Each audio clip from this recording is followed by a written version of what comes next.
kandi kubw'ivyo bisaba yuko ifata ishusho y'umuntu. Cela que vous pouvez lire dans la Bible, voir qui s'appelle l'Éternel. Naho mushobora gusoma muri Bibiliya mukabona yuko yitwa Uhoraho, Jéhovah. abandi bakayita Yehova. Mais nous vous disons très bien. Ariko turabibabwira neza cyane Jéhovah dans l'Ancien Testament. yuko Yehova mu Qui est isezerano le rya Jésus kera du Nouveau Testament. ari we Yesu wo muri Il y rishasha. a un peuple qui a eu cette révélation. Hari ihanga ryaronse iyo Il y a un mishuro, peuple qui a été visité par un message. hari ihanga ryagendewe Et n'ubutumwa, c'est comme ça que Dieu avait dit que son peuple là, kandi ni uko Imana yari yaravuze yuko iryo dans hanga le Nouveau Testament, mu il isezerano allait rishasha être subdivisé en 7 périodes. ryo kwiciyemo ibice ndwi, Il allait, donc c'est un peuple qui serait subdivisé en 7 périodes. yuko ryobaye ihanga riciwe mu bice ndwi: Éphèse, Efeso, Spirne, Simuruna, Perugamo ainsi de suite jusqu'à la Odyssée. n'ibindi gushika kuri Laodikiya. Et nous sommes à la 7e période. Kandi turi mu Et kiringo chaque période c'indwi, devait avoir un messager. kandi buri kiringo cyategerezwa kuronka Et intwarabutumwa, le dernier messager, kandi nous intwarabutumwa ya prenons son nyuma message. mu Et bwanditswe le bw'uno prophète de butumwa notre état, c'est William Marion akaba Branham. ari n'umuvugishwa wa kino gihe ni William Marion Un Branham. peuple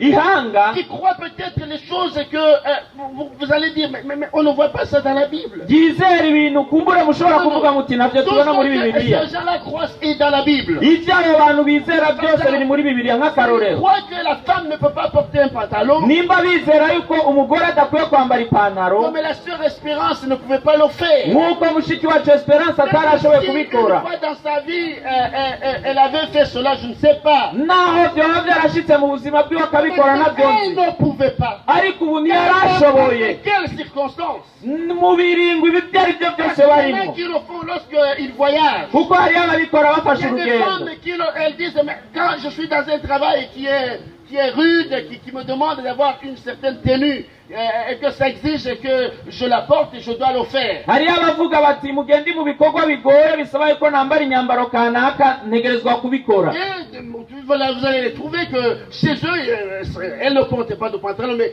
quand elles voyagent, elles disent non, quand on voyage, il faut être souple, donc il faut avoir un pantalon. Mugabo ugasanga ntabyo bakora iwabo, ariko iyo bafashe urugendo bakavuga bati iyo ufashe urugendo bisaba yuko ubanguka bagaca bambara ipantaro. Espérance ne pouvait plus le faire. Ariko Esperance ntiyarashoboye Et le kubikora message qu'elle a reçu, kubera ubutumwa Dieu yakiriye. a parlé au prophète William Marion Branham. Ubwo Imana yabwiye umuvugishwa William Marion Branham, Les femmes qui vont faire partie de l'épouse, Imana yamubwiye yuko abagore bazoba mu mugeni elles ne vont pas porter de pantalon. ntibazokwambara Parce amapantaro, que la Bible dit kubera Bibiliya ivuga ko que la femme ne portera pas l'habillement d'homme, kubera ko umugore atazokwambara et que impuzu l'homme y'umugabo ne pourra pas porter l'habillement de la femme.